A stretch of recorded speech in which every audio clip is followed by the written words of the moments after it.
خب اولین سامرایز ریتن تکست رو شروع میکنیم.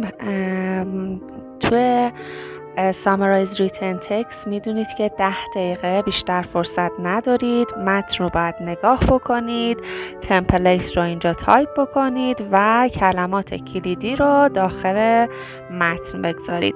تعداد کلماتی هم که میتونید اینجا استفاده بکنید 5 تا 75 کلمه هستش. خب من اولین کاری که میکنم میام این متن رو، حالا البته شما سر امتحان که باید حفظ باشید، من این متن رو، این تمپلیت رو در واقع میام اینجا، حالا چون برای تمرین هستش اینجا تمپلیت رو کپی پیست میکنم و خیلی باید دقت بکنید که کلمات رو چیدمانش رو حتما رعایت بکنید. حرف کلمه اول حتما کپیتال باشه، نقطه آخر فراموش نشه.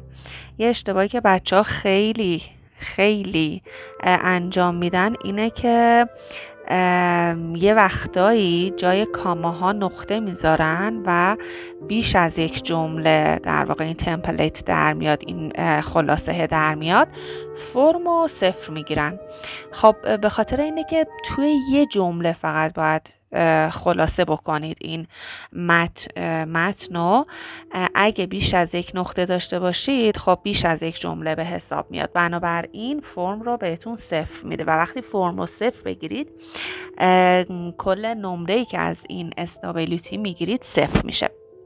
خب میریم اول متن رو نگاه میکنیم. A miner in the state of Chiapas found a tiny tree frog that has been preserved in amber for 25 million years. اولین چیزی که میبینیم برامون مهم هستش a miner هستش. a miner اینجا حالا شخصیه که اینجا یه فعالیت مهمی رو انجام داده و قطعاً میتونه یک کیورد مهم برامون باشه. خب سر امتحان که قطعا شما نمیتونید از متن کپی پیست بکنید، مگه اینکه حالا اون قسمت هایی که خودتون اینجا نوشتید را میتونید با استفاده از گزینه های کپی و پیست قسمت های مختلف داخل این باکس در واقع حالا کپی یا پیست بکنید. حالا ما به خاطر سرعتی که میخوایم این در واقع ویدیو داشته باشه این کپی پیست رو انجام میدیم. خب State of Chiapas found a tiny tree frog. خب ما میایم اینو کپی میکنیم. به نظرم که نکته کلیدی هستش. حالا منتها خیلی دقت بکنید که فعلمون که found هستش حتما باید عوض بشه. میاریم به حالت ساده find و یک ing هم بهش میگذاریم. حتما فعلایی که اینجا میذارید حتما باید همراه با ing باشه. خب بعد being preserved in amber، اینم نکته مهمی هستش. من این رو کپی پیست میکنم، منتها فعلمون و حواسمون هست دیگه. بین تبدیل به بینگ میشه. کنترل وی، این رو میذاریم being preserved in amber. خب for 25 million years. خب اینم برامون نکته مهمی هستش. 25 million years. شما بعد کلیت متن رو یه نگاه سریع بندازید، ببینید که متن راجع به چیه، کدوم کلمه ها میتونه کلمات کلیدی و مهم باشه. خب اینجا من کپی و پیست کردم مجدد. نکته دیگه‌ای که بخوام بگم، a researcher said if authenticated, the preserved frog would be the first of its kind found in Mexico. خب این هم میتونه نکته کلیدی باشه. بذارید the first of its kind found in Mexico. کپی. خیلی دقت بکنید که اینجا وقتی کلمه رو جای انها میذارید کلمات به هم نچسبه یا دوتا اسپیس نزنید که فرمو خراب میکنه حتما. خب بریم قسمت بعدی ببینم که دیگه چه نکته کلیدی. According to David Grimaldi, a biologist and curator at the American Museum of Natural History who was not involved in the find, the chunk of amber containing the frog less than half an inch long was uncovered by a miner in Mexico South Chiapas State. اینا مهم نیستش. نکته من اینجا ندیدم که بخواد مهم باشه. این قسمت loaned it به نظرم مهمه. حالا دقت کنید که من اینو چجوری تغییرش میدم. میذارم اینجا ان بعدیمون. خب ایدیشو حذف میکنم، بهش ing میذارم. loaning. حالا ایت هم میتونیم حذف بکنیم دیگه چون خیلی مهم نیسته. loaning to scientists for study. دقت کنید، نگاه کنید اینجا این نقطه اضافی اومده، حواستون باشه که چیزهای اضافی رو نگذارید. خب a few other preserved frogs have been found in chunks of amber stone forms.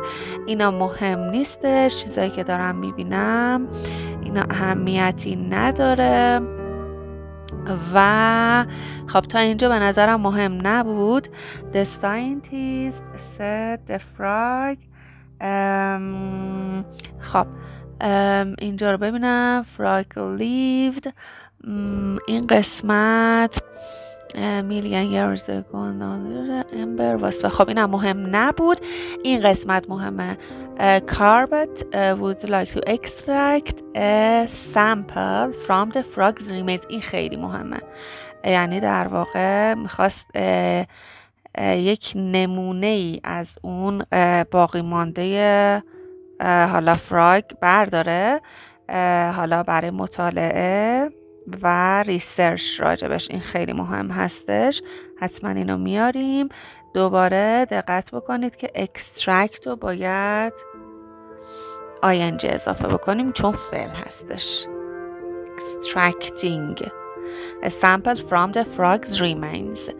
خب in hopes of finding. خب هدفش چی بود؟ finding DNA. اینم خیلی مهمه. ان بعدی رو میذاریم کنترل V. و قسمت بعدی که به نظرم مهمه identifying. این مهمه که دیگه بذاریمش دیگه.